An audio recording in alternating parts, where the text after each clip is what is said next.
From dumbass celestials, in my opinion anyway, to people doing their actual jobs. And moon rabbits, cause you can never have enough of them. Hello, Magi here, and welcome back to another episode of Top 5 Touhou Doujin, the series where I cover Doujin I or you guys have noticed throughout the week and had the need to tell you guys about it. So without further ado, let's begin the Top 5 Touhou Doujin number 52. Number 5. So for the first one, things are gonna get very fucking stupid. I just got no other words for it. Kill Me, created by Fuente. With a simple title like that, you'd think things wouldn't be so weird. Oh boy, would you be wrong on that! We start with Yuka in the sunflower garden.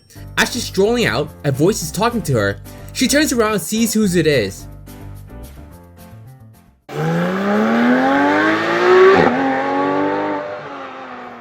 Yeah, if I was in Yuka's position, I'd be fucking booking it at that point. Tenchi is looking for the most powerful person in Gensokyo. Not wanting to deal with a weirdo, Yuka threatens her. It has the opposite effect on Tenchi, and she's a little excited from it. You can tell from that one panel where this Tenchi is heading towards. Trying to provoke Yuka, Tenchi decides to annihilate the sunflowers.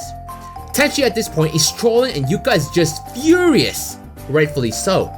The flower master realizes what's going on and it's a bait from the celestial, so she refrains from harming Tenchi. I really respect that, although Tenchi's not making that easy. We learn that Tenchi's been handed some tips and tricks on how to annoy Yuka, courtesy of the Gap Yokai. I'm gonna leave it at there. Watching Yuka restraining herself while Tenchi's making an ass of herself is certainly a fun sight to see. Number 4. For this next work, we're gonna be transitioning to the SDM. Not only that, it's gonna involve a character who's doing their job. We all know who it is. Mei Ling! Ha! Gotcha! Save the Gate, created by 216 and Asasuki Do, suggested by Dial Blade, stars Mei Ling. Saki and Romelia are heading out while Mei Ling is tending the gate, like normal. But this time, she's awake. Shocking! Her first guest, or intruder in this case, would be Chiruno. She faces off against Mei Ling. Let's just say the fight is a little one-sided. Not only that, Yandere Daiusei is at full force. Something not even the strongest wants to fuck with. The next person to come visit is Tei. Here she's not trying to mess up the SDM like Chiruno, but was trying to sell some medicine. It turns out Tei was selling traditional Chinese medicine. The moment that happened, Tei done fucked up. All I know is that Mei Ling knows her Chinese medicine shit. I ain't reading all of that! It seems Mei Ling has a mean side to her as she decided to mix all that stuff and use it on Tei. Its effects were immediate, which both Tei and Raisin were certainly feeling. Next person to join in would be Mistia, another person trying to make a sale. Luck was not on the birdie's side as Moku came in to interrupt the sale. After some words are exchanged, the two duke it out and Mei Ling, rightfully so, knocks him out of there. And that's the premise of the story. Random people showing up to the gate and Mei Ling has to deal with them. At least the gatekeeper is awake, so that's a good start.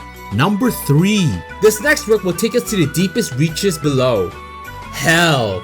Super spooky and other shit. Nara got Coke Destruction, created by Ren Igize, suggested by Chris, stars Satori and Eiki. Komachi is growing a soul when she knows how hot it is. The soul thought Higen would be cooler, but Komachi explains Hell's pots are open.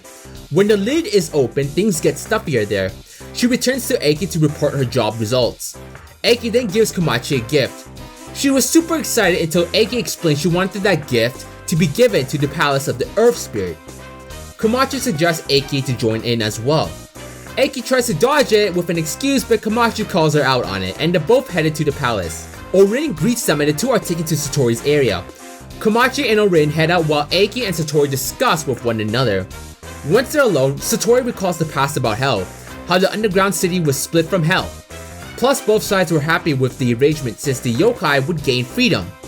The deal wasn't perfect, and many souls and evil spirits lingered about, not being able to rest. Although they gained support from Eiki's side, the Komeiji family, despite managing the hell of blazing fires, was easily fired from them. Satori takes it further and explains Eiki is afraid of her mind being read due to her people's action. I'm gonna leave it at there. It's very rare to see people from different areas of hell conversing with one another as shown here. Plus, the way Satori is blasting away at Eiki is definitely a sight you don't see often, so I had to check that out. Number 2.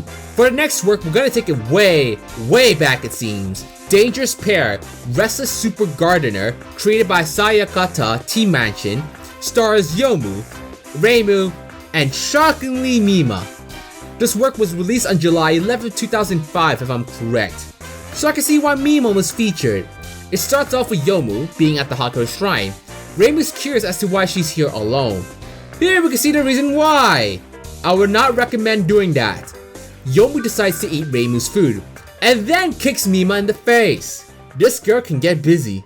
Weirdly, Yomu pops up again with Eiki, although Reimu ain't having any of that. Mima soon caught Yomu and the two find each other with the two gardeners. We then have the gimmick of this work. The other Yomu is her short sword. Essentially, the other Yomu is the black part of the gardener, and this Yomu is sure laying on a smackdown on the original one. Yomu didn't want to draw her sword on an unarmed opponent. The black one makes it easier by getting a steel pipe. How I got it? No one will ever know, but yeah, I'm gonna leave it at there. It's not every day one gets a beatdown from themselves. I can't imagine it being pleasant in the slightest. Number 1. To cap things off, we're going to be switching to the Eternal Crew Aente. While this work is much more tame to the last ones you'll be dealing with, it doesn't mean it's still not cool of a work. Moon Rabbit, what do you watch when you jump? Created by Hanawa's Store. It begins with Raisin arriving in Ginsokyo. Tei is hopping about and lands on Raisin. Curious of the rabbit, Tei brings her to Aente.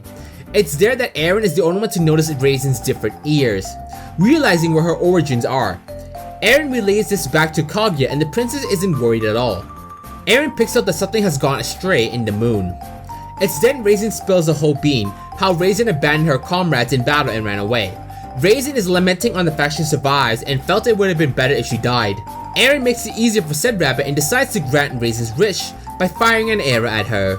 I'm gonna leave it at there, just to keep the suspense up.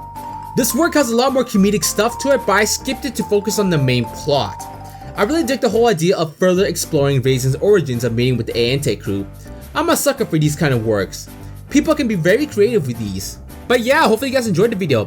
Which shoujo works are you gonna check out later? Do you want to see how Tenchi trolls the hell out of Yuka? Do you want to see Mei Ling rocking her job? Or are you down to see the two Yomus duking it out?